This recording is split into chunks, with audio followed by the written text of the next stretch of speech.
Rights Writers Association of Nigeria is making a case for a new constitution as against the amendment of the 1999 constitution currently ongoing to accommodate emerging issues. Huriwa also called on the National Assembly to consider the creation of more states as advocated in various quarters. The National Assembly, if they want to help this country, let us pass a doctrine of necessity permitting the writing of a brand new constitution. While this process, if it's going to take a very long period of time, we think this should be the last time that the National Assembly should amend the constitution, because amending the constitution is not like buying Accra, Amamai. It's an expensive venture. If you want to amend this constitution, every session of the National Assembly that amends the constitution usually take not less than 5 billion. They spend. The least they will spend is about 1 billion. So you have every session of the National Assembly coming and amending the constitution and cutting away such huge amounts of money that should have been used to do other important things for the Nigerian people. I think we're wasting a lot of resources. This should be the last amendment we should have. The National Assembly should consider creating more states. They should look at the merits of those campaigns by the promoters. One of the suggestions, one of the presentations that have been made to the National Assembly is for the creation of a place they call Savannah State out of the present-day Borno State. All right, constitutional lawyer Frank TIETIE joins us now in the studio, and we also have Malachi UGHAMADU joining us from Lagos. Let me welcome both of you, UGHAMADU from Lagos and of course TIETIE in the studio here. And let me start with you, TIETIE, and let me start from the last statement we just read about the Huriwa, saying that there should be a new constitution and not a review. Wouldn't that be what I would call unwieldy? And is it really the constitution or the people working the constitution that's the problem or challenge that Nigeria has? Both of them. And thank you for inviting me. You see, we need a new constitution because that is the norm. We have a very long constitutional history, and each time this country has been at a crossroads, at a very dicey situation, we've always had a new constitution. And the constitution is has always been initiated by those who hold power, not those who are outside the configuration of political power. So that's what makes this whole clamor for constitutional review more or less like a charade that will end at nothing. Because if you look at our history, whether from colonial times or through our military years, the years of military rule, it is only when the colonial masters listened to the clamor of the elitist class or the political class at that time that it initiated all the reforms we had from 1922 to 1963. So it's the same thing from after the Civil War till through 1979, 1989, 1995, and then 1999. All of the constitutional reforms we've had were at a time where this country was at a point where it needed a shift from its past, whether it was the colonial past or the past that had to do with the divisive war that was fought and not necessarily won. So the thing about it is that we can't reform this constitution. We only need a new constitution that responds to the reality and times that Nigeria is faced with. Let me bring in. Just let him finish that's fine. Quickly. The unwieldy nature. That's what I added there. Won't it be quite unwieldy?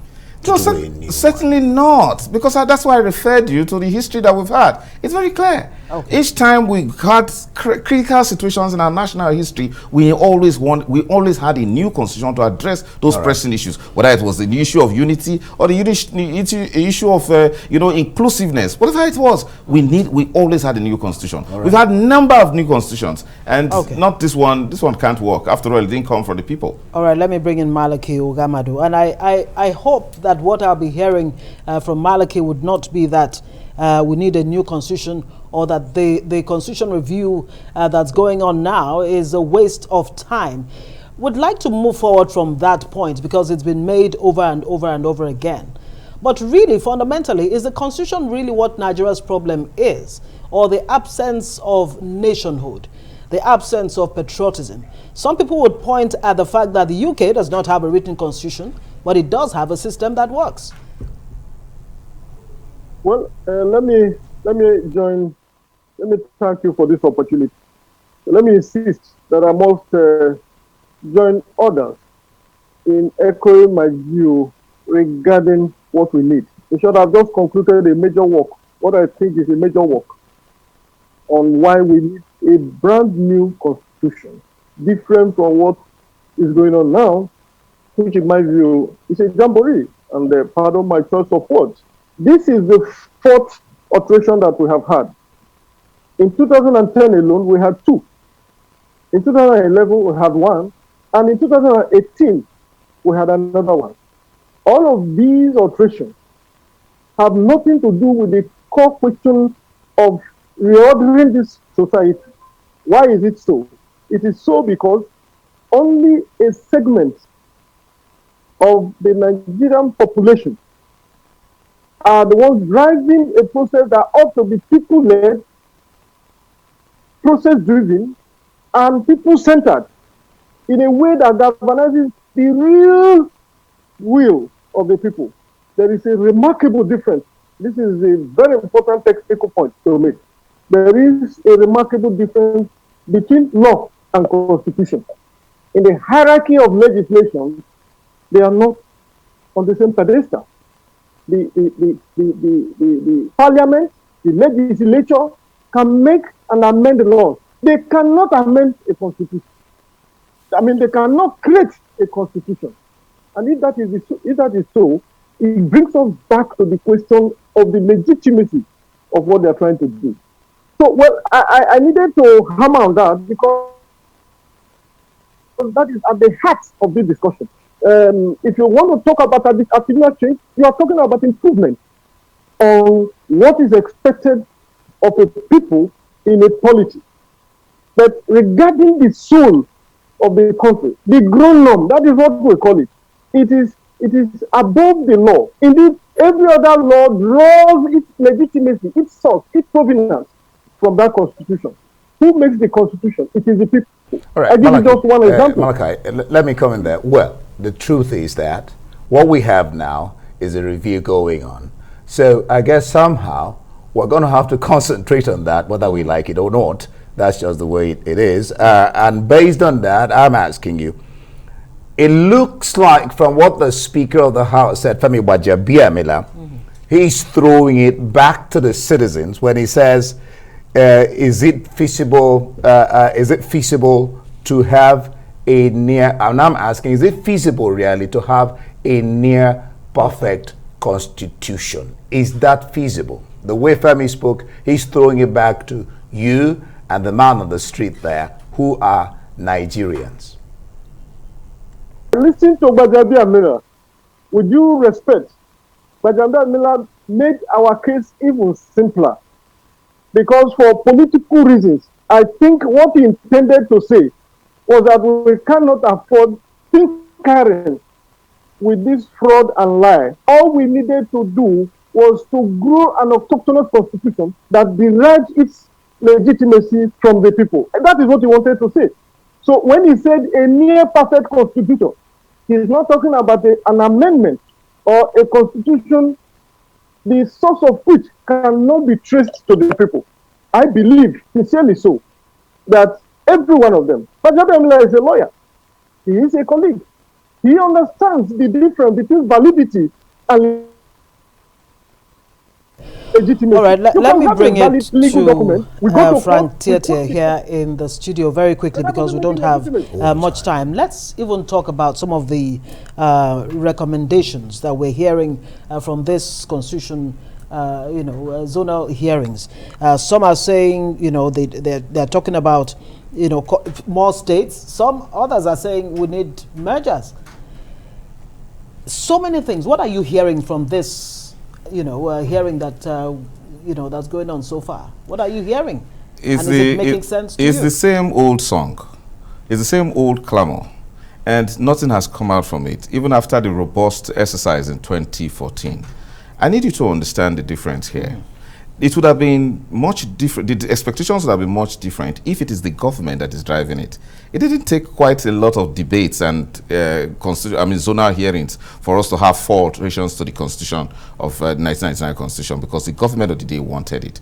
The difference is this, and we need to get it. Yeah. We had these several constitutions over the years because those who ran government, in this case, present government is President Buhari, run by President Buhari, were the ones who were in the drivers of the constitutional reform or the new constitution. If they don't want it, they won't get. The people cannot on their own bring a new constitution. Let me ask you again. Yes.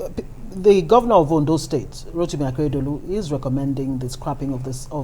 We've had all of those recommendations. If you look at unicameral, they are a repeat of what we've always had, the debates we've always had in the last 20 years.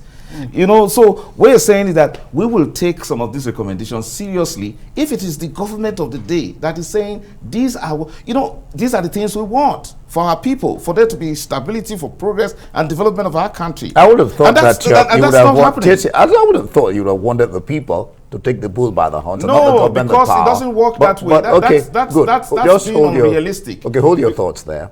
Don't worry, hold your thoughts there. Malachi, let me bring you in and ask you this. Let's for a moment talk about the affirmative action and increased women representation. The Deputy Senate President says the challenge really is not that these things hasn't been brought in the past, but the challenge is actually getting to what he called the critical threshold of being able to pass it. So he's telling people, go back to your people, talk to them, your representatives, so they can get us to get to that critical threshold. What's your sense? You have about 45 minutes. 45 seconds, rather, sorry. Well, it takes us back to the same argument that I was making. If the point is that we have elected representatives in the respective legislative houses, and they have been carrying on their business of legislation, which is making laws, and it turns out that our country is disintegrating on account of so many factors, including, of course, that we don't have a proper federation. These same legislators also encourage and allow the people to now evolve a constitution that will deal properly with that issue of federation, amongst other issues, including the affirmative action that you talk about. But more importantly, you must remember the issue of citizenship. These are not issues that you can just sit down in Abuja and resolve. We have issues of devolution of power, we have state policing, we have independent candidacy, we have issues about the autonomy of local government, independence of the judiciary, for which reason we have been out of business, out of the court for more than 2 months now. So all right, very quickly, we've run out of time. Frank TIETIE, we cannot live without mentioning what the president said. He seemed very angry, saying that those who want to destroy his government, should expect a rude shock. How really should the government be responding to these people that are largely unknown anyway?